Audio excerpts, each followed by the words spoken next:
Кто же все-таки сбил Боинг? Masterok. June 20, 2019 13 часов. Премьер-министр Малайзии Махатхир Мохамад заявил, что цель международного расследования по делу о гибели лайнера малайзийских авиалиний в небе над Украиной в 2014 году состояла не в установлении истины, а в обвинении России.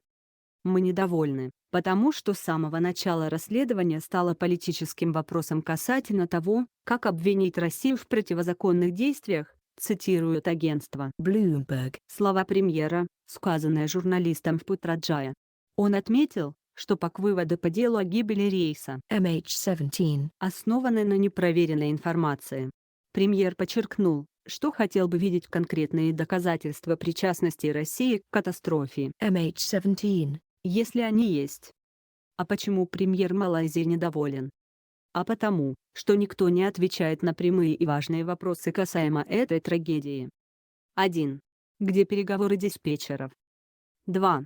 Где данные радаров и спутникового наблюдения американцев? 3. Где ракета, обломок которой предоставила Украина, а номер который предоставила российская сторона, и она должна была находиться на Украине? 4. Почему не закрыли воздушное пространство для гражданских? 5. Почему Украина допущена к расследованию, а Малайзия и Россия нет? 6. Почему не изучили материалы подделки видеороликов, которые принимаются как доказательство транспортировки бука? И так далее. Интересная англоязычная статья на эту тему тут. https://relbom.info/ Переводчик из меня слабый, так что читайте в оригинале. It is noteworthy that the evidence of Moscow was entirely based on the developments that were gathered by experts from the Joint Investigation Team, including photographs of fragments of ammunition, which until then were used just to charge Russia. Actually, here is a photo of a fragment of a nozzle with the designation of serial numbers submitted by the Netherlands. And here is the passport to the nozzle unit. 9D131 05000. No. 830 113.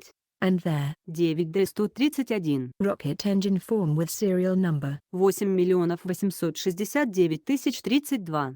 The missile itself received a serial number. 8 868 720. How reliable are the arguments of Moscow? The answer lies in the fact that for a long time the disaster was not remembered literally until the Malaysian Prime Minister Mahathir Mohamad did this.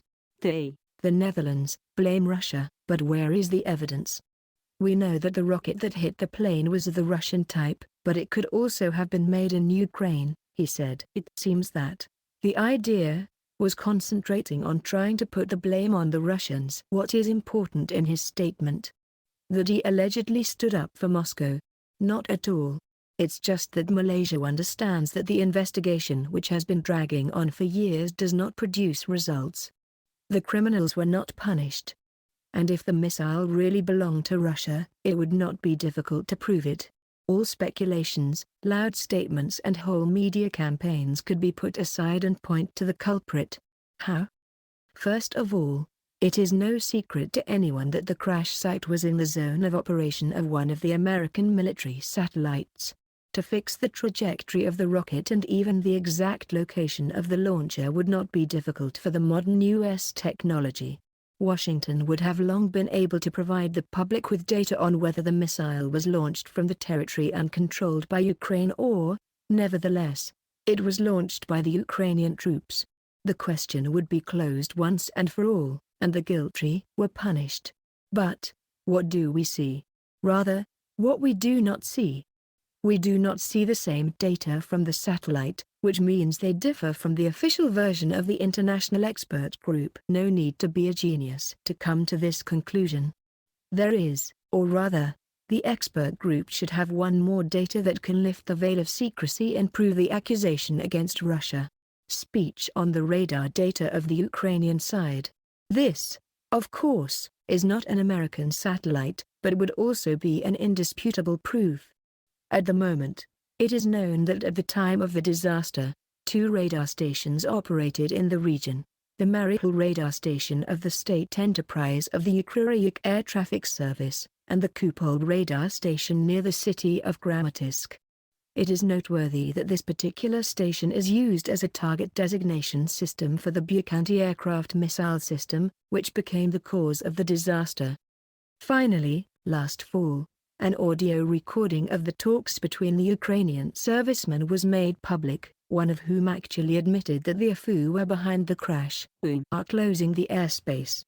We must explain that we have this. This Молчите. may not work. Take this manager Levchuk and say, Guys. if it will be like this, then we will strike with great force one more Malaysian Boeing. You can hear it on audio. The recording was made in the Odessa region before the exercises. Frontier. In 2016. the voice belonged to the colonel of the armed forces of Ukraine, Ruslan Grinchak, who in 2014. headed their 164 ТХ. radio engineering brigade present in the Donbass. What was the reaction of the investigators to this record? There was no reaction at all. That is, based on logic, at least the military should have been interrogated. However, we see only frank disregard of the clues that can put an end to this matter. Returning to the report of Moscow, which, by the way, was also left without a reaction, even a negative one, we can conclude, Russia laid out the cards on the table. It is nothing more to add. The next move goes for investigators in the Netherlands, for the entire Western community, but they are still trying to build a stone face there, pressing their own cards to their chests. It seems that they are not as good as they seemed, and the bluff did not bring the desired results. Это копия статьи, находящейся по адресу http://masterokblog.ru/ Происшествие. Leave a comment. Read comments. 125.